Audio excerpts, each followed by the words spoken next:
Break के बाद आपका स्वागत है। गंगा सवेरा आप देख रहे हैं। चलिए आगे बढ़ते हैं। उत्तराखंड की खबरों का रुख करते हैं। उत्तराखंड में बढ़ते कोविड संक्रमण को लेकर बड़ा फैसला लिया गया है। बढ़ते कोविड-19 संक्रमण की रोकथाम के लिए उत्तराखंड सचिवालय में बाहरी लोगों के लिए प्रवेश बंद करा दिया गया है। वहीं सचिवालय परिसर में अधिकारी कर्मचारियों के जरूरी काम पर ही एंट्री होगी। सिर्फ पास धारक अधिकारी को ही एंट्री मिल सकेगी, वो भी सुरक्षा दलों के थर्मल स्क्रीनिंग करने के बाद। तो उत्तराखंड सचिवालय में बाहरी लोगों की एंट्री बंद हो चुकी है। जो लोग बाहरी आते थे उनके आने पर पाबंदी लगा दी गई है। कोविड के लगातार मामले बढ़ रहे हैं, ऐसे में एहतियात के तौर पर एक कदम उठाया गया है और तमाम पाबंदियां वहां पर वैसे भी लगाई गई हैं। अलग अलग हिस्सों से जो लोग पहुंचेंगे उत्तराखंड, अलग अलग राज्यों से, उनके पहुंचने पर भी ये अनिवार्य कर दिया गया है कि RT-PCR की नेगेटिव रिपोर्ट वो साथ लेकर के आएं। और साथ ही सचिवालय को लेकर ये जानकारी है कि बाहरी लोग जो वहां पर आते थे गुंजन, उनकी एंट्री अब नहीं हो पाएगी। दरअसल उत्तराखंड में तेजी से कोरोना पांव पसार रहा है। बीते 24 घंटे में डेटा आपको बताते हैं। 24 घंटे में 630 नए कोरोना के मरीज मिले हैं और 3 की मौत यहां पर हुई है। अब उत्तराखंड में एक्टिव मरीजों की संख्या 1425 हो चुकी है। सबसे ज्यादा संक्रमण और नए मरीज देहरादून, हरिद्वार और नैनीताल से ही सामने आए हैं। और इन हालातों को देखते हुए शासन भी अलर्ट मोड पर है। मुख्य सचिव डॉक्टर SS संधू ने सचिवालय में समीक्षा बैठक की, साथ ही जिलाधिकारियों को जरूरी दिशा निर्देश भी दिए। तो देखिए लगातार मामले बढ़ रहे हैं, ऐसे में एहतियात के तौर पर तमाम कदम उठाए गए हैं। सबसे ज्यादा जो केस हैं वो देहरादून से हैं। हरिद्वार, नैनीताल भी पीछे नहीं है। लगातार बड़ी संख्या में केसेस यहां से सामने आ रहे हैं और 630 जो नए केस आए वो 24 घंटे में आए हैं, जिसके बाद से अब नए सिरे से वहां पर तैयारी शुरू हो गई है। तो 3 मरीजों की मौत भी हुई है कोविड की वजह से। 24 घंटे का ये आंकड़ा है। देखिए जहां एक तरफ बीच में लगातार मौतों का आंकड़ा घट भी रहा था, केसेस भी बहुत ज़्यादा नहीं आ रहे थे, बहुत कम आ रहे थे। ऐसे में ये उम्मीद हो रही थी कि कोविड अब अपने खात्मे की तरफ है, लेकिन एक बार फिर से नए वेरिएंट ओमिक्रॉन की वजह से जिस तरीके से मामले बढ़ रहे हैं उससे पहाड़ में भी टेंशन बढ़ गई है। वो आम लोगों की टेंशन हो या फिर प्रशासनिक महकमे की, स्वास्थ्य महकमे की टेंशन हो।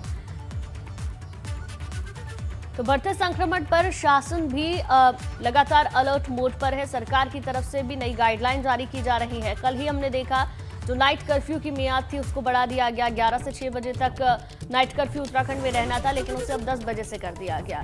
लगातार सरकार की ओर से नई गाइडलाइन भी जारी की जा रही है। अपील जनता से लगातार है कि अपने परिवार का ध्यान रखें, फिजूल में घर से बाहर बिल्कुल भी ना निकलें और जो नियम बनाए जा रहे हैं उन नियमों का पालन करना बहुत ज्यादा जरूरी है। दूसरी तरफ अगर देखें तो वैक्सीनेशन जिन लोगों ने नहीं लगवाया है, वैक्सीन जिनको अभी तक नहीं लगी है, उनको वैक्सीन लगाने की अपील की जा रही है। अब 15 से 18 साल की उम्र के जो किशोर हैं उनको भी वैक्सीन लगाने के लिए अनुमति दे दी गई है। जिन लोगों ने नहीं लगवाया है रजिस्ट्रेशन करवाकर अपनी वैक्सीन जरूर लगवा दें।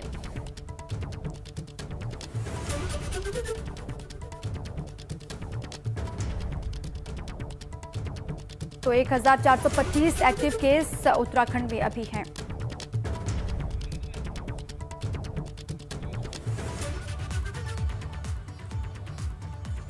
अब चलिए आगे बढ़ते हैं। एक तरफ कोरोना की दहशत है तो दूसरी तरफ पहाड़ पर मौसम भी करवट ले चुका है। अब अधिकतर जगहों पर बर्फबारी हो चुकी है, जिसके बाद ठंड काफी बढ़ गई है। पिथौरागढ़ के धारचूला और मुनस्यारी के उच्च हिमालय क्षेत्र भारत चीन सीमा से लगे अंतिम गांव गुंजों में जन्नत जैसा नजारा है। 4 से 5 फीट तक बर्फ की सफेद चादर यहां पर बिछी हुई नजर आएगी। उधर मसूरी की बात करते हैं तो मसूरी में भी हल्की बारिश और धनौल्टी में बर्फबारी के बाद तापमान में भारी गिरावट आई है। पहाड़ों की रानी मसूरी के पास धनौल्टी में हल्की बर्फबारी होने से मौसम काफी सुहाना हो गया है।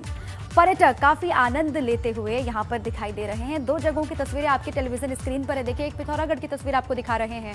पिथौरागढ़ के मुनस्यारी में लगातार बर्फबारी हो रही है, ठंड बढ़ गई है। जो पर्यटक हैं वो बड़ी संख्या में हालांकि इस मौसम का आनंद लेने के लिए यहाँ पर पहुंच रहे हैं।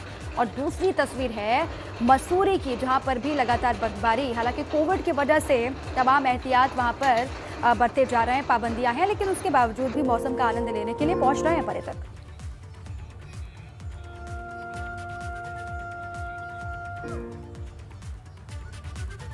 तो जनवरी के शुरुआत से ही उत्तराखंड में मौसम का मिजाज बदला हुआ दिखाई दे रहा है। मैदानी इलाकों में बारिश तो वहीं पहाड़ी इलाकों में बर्फबारी लगातार जारी है। उत्तराखंड से 4 अलग अलग जगह की तस्वीरें अब आपको दिखाते हैं। बड़कोट, जोशीमठ, चक्राता और जोशीमठ से बर्फबारी की जो तस्वीरें आप अपनी टेलीविजन स्क्रीन पर देख सकते हैं। विकासनगर की चौथी तस्वीर है।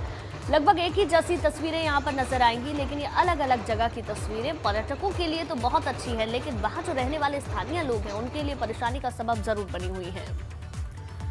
तस्वीरें भले ही अलग अलग जगहों की हो गुंजन, लेकिन कमोवेश जो नज़ारा है वो एक जैसा है। बर्फबारी, दूर दूर तक बर्फ की चादरें दिखाई दे रही हैं।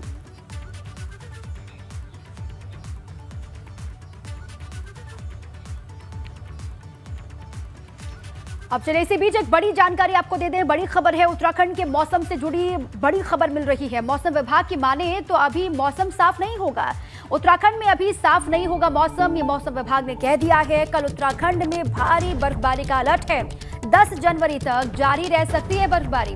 मौसम विभाग ने ये कहा है कि 10 जनवरी तक ऐसा ही मौसम रहेगा। फिलहाल कोई राहत नहीं मिलने वाली है। उत्तराखंड के लोगों को 10 जनवरी तक यही हाल होगा और ऊंचाई वाले इलाकों में बर्फबारी का दौर यूं ही चलता रहेगा। अलग अलग हिस्सों में जो बहुत ज्यादा ऊंचाई वाले इलाके हैं वहां पर लगातार बर्फबारी हो रही है और अभी मौसम विभाग ने कहा है कि मौसम साफ होने की गुंजाइश उनको दिखाई नहीं देती।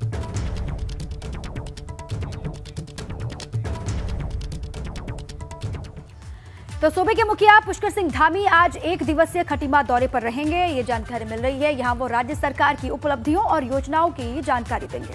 दरअसल सीएम धामी 5 साल बेमिसाल कार्यक्रम में शामिल होंगे।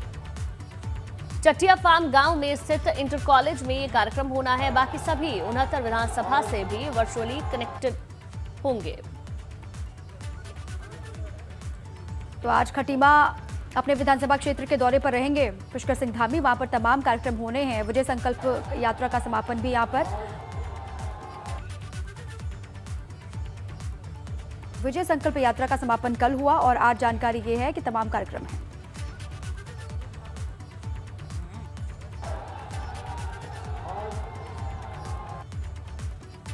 हम हिंदुस्तान में जहां भी रहे हों, जिस भी जिम्मेदारी का हमने निर्वाह किया हो, बहनों भाइयों, उत्तराखंड के प्रति जो हम लोगों के दिल में एक सम्मान है, इस देवभूमि के प्रति, और यहां के बहादुर सैनिकों ने जिस तरीके से सीमा की सुरक्षा में अपनी भूमिका का निर्वाह किया है, बहनों भाइयों, वह सम्मान केवल उत्तर प्रदेश की जनता में ही नहीं बल्कि हिंदुस्तान के किसी भी कोने में चले जाइए, यह उत्तराखंड के प्रति यह सम्मान देखने को आपको मिलेगा। जब से भारत आजाद हुआ है, आपने देखा होगा आपके बीच भी बहुत सारे राजनीतिक पार्टियों के नेता आए होंगे, तरह तरह के आपको आश्वासन दिए होंगे, वादे किए होंगे।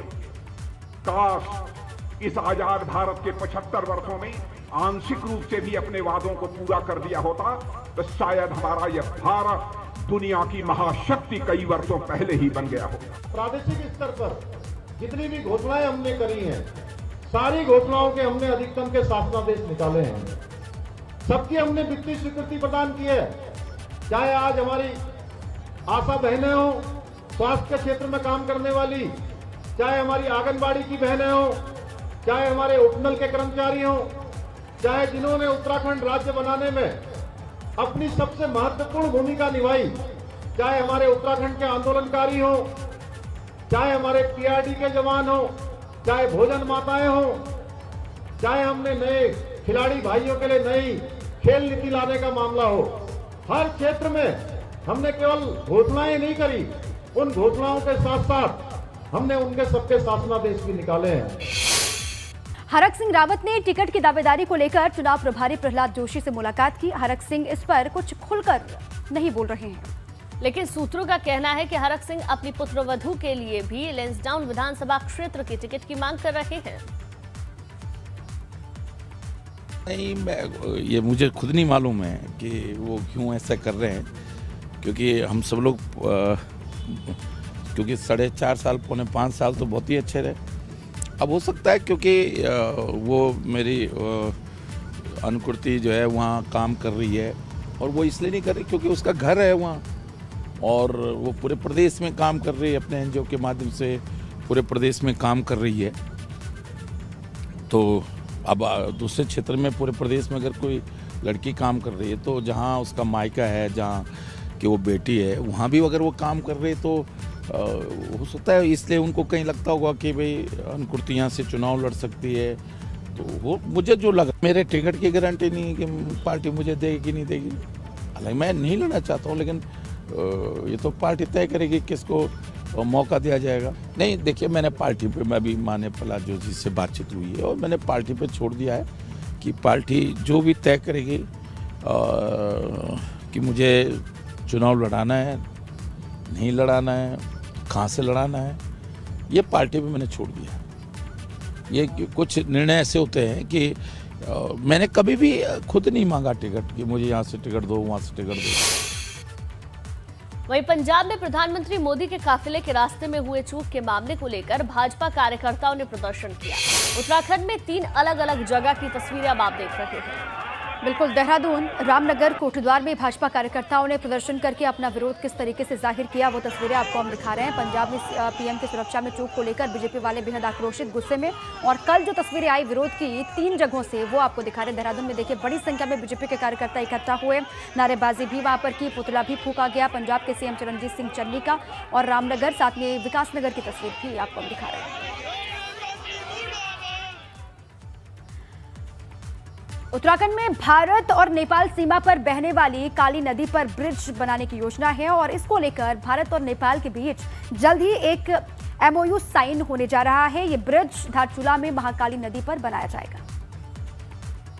देखिए, जैसे मैंने कहा कि निकट भविष्य में इसका MOU जब भारत और नेपाल के बीच में होगा तो इसका बहुत बड़ा लाभ उत्तराखंड की जनता को होगा, क्योंकि ना केवल ये आने जाने की एक सुविधा मिलेगी, बल्कि जो एक रिश्ता हमारा नेपाल के साथ भी है, व्यापार का भी हो, भाईचारे का भी हो, पड़ोसी का भी हो, और ये जो रिश्ता है इसमें कहीं ना कहीं इस पुल के बनने से भी उस इलाके के उत्तराखंड के रहने वाले और दूसरी ओर नेपाल के क्षेत्र के रहने वाले लोग, जो धारचूला के ऊपर ये जो महाकाली रिवर के ऊपर पुल बनेगा, इसका लाभ उनको बहुत मिलने वाला है। देखिए, जैसे मैंने,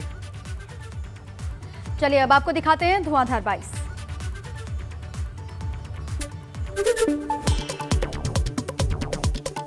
दिल्ली सरकार के कैबिनेट मंत्री गोपाल राय 6 दिवसीय दौरे पर आएंगे कुमाऊं। 8 जनवरी से 13 जनवरी तक परिवर्तन सभा और बूथ सम्मेलन में लेंगे हिस्सा।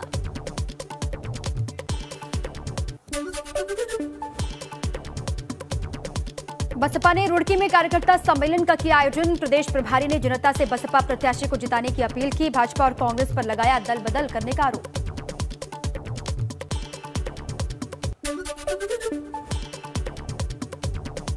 काशीपुर में पूर्व मुख्यमंत्री हरीश रावत ने घोषणाओं का लगाया अंबार। सरकार बनने पर नए जिलों का सृजन के साथ ही प्रदेश की महिलाओं के लिए लगाई घोषणाओं की झड़ी।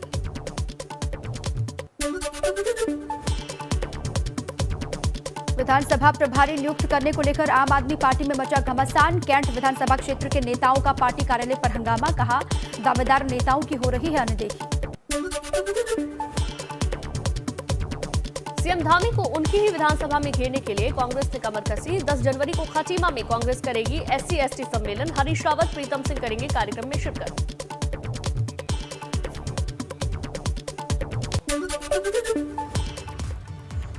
तो चलिए दीपा, अब ये भी बता देते हैं आज कहां किसके दौरे रहने वाले हैं उत्तराखंड और उत्तर प्रदेश में।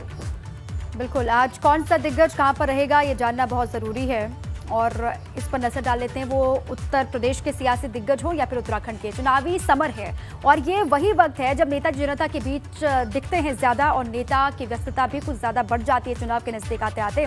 कौन सा दिग्गज कहां पर रहेगा ये जानते हैं। Over to you Gunjan.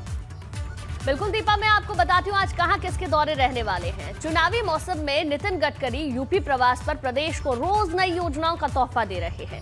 आज दोपहर 1 बजे नितिन गडकरी मथुरा में राष्ट्रीय राजमार्ग से संबंधित विभिन्न परियोजनाओं का शिलान्यास करेंगे। वहीं मुख्यमंत्री योगी आदित्यनाथ आज गोरखपुर और अयोध्या के दौरे पर रहने वाले हैं। दोनों जिलों को विकास योजनाओं की सौगात देंगे। दोनों जगह पर टैबलेट, स्मार्टफोन वितरित कार्यक्रम में शामिल होंगे। वहीं समाजवादी पार्टी के राष्ट्रीय अध्यक्ष अखिलेश यादव का गोंडा दौरा है। पूर्व मंत्री स्वर्गीय पंडित सिंह की जयंती पर मूर्ति का अनावरण करेंगे। अखिलेश पहले विजय रथ यात्रा के तहत विजय रथ लेकर गोंडा आने वाले थे, लेकिन कोविड के बढ़ते मामलों के बाद अब अखिलेश सिर्फ मूर्ति अनावरण कार्यक्रम में ही हिस्सा लेने वाले हैं। वहीं उत्तराखंड की भी अगर दीपा बात करें तो सीएम पुष्कर सिंह धामी का खटीमा का दौरा है। खटीमा के चट्टिया फार्म इंटर कॉलेज में मुख्यमंत्री सभी 70 विधानसभाओं से वर्चुअल जुड़कर उत्तराखंड में भाजपा सरकार से 5 साल में किए गए विकास योजनाओं की जानकारी देंगे। सभी मंत्री विधायक कार्यक्रम में अपने अपने विधानसभा से वर्चुअली जुड़ेंगे। पिछले 5 महीने में सीएम धामी 19वीं बार अपने विधानसभा क्षेत्र खटीमा के दौरे पर पहुंचने वाले हैं। तो ये दीपा आज के दौरे कौन कहां रहने वाला है ये मैंने आपको बताया। Over to you. बिल्कुल ठीक गुंजन, बहुत बहुत शुक्रिया आपका पूरी जानकारी देने के लिए, क्योंकि आज कहां पर रहेंगे वो यूपी के तमाम दिग्गज हो, केंद्रीय मंत्री हो या फिर उत्तराखंड के तमाम बड़े दिग्गज हो, कहां पर वो पहुंचने वाले हैं ये जानना बहुत जरूरी हो जाता है। दिन भर उनके दौरे को लेकर जानकारी दर्शकों तक हम पहुंचाएंगे, जब उनका संबोधन भी होगा वो भी सुनाएंगे। आगे बढ़ते हैं। टिकट बंटवारे को लेकर आम आदमी पार्टी में घमासान शुरू हो गया है। टिकट के दावेदार कई नेता एक दूसरे के विरोध में खड़े हो गए हैं और ये विरोध पार्टी कार्यालय तक जा पहुंचा है। दरअसल बुधवार शाम ही आम आदमी पार्टी ने 12 फरवरी की नियुक्ति की, जिस पर कुछ नेता विरोध कर रहे हैं।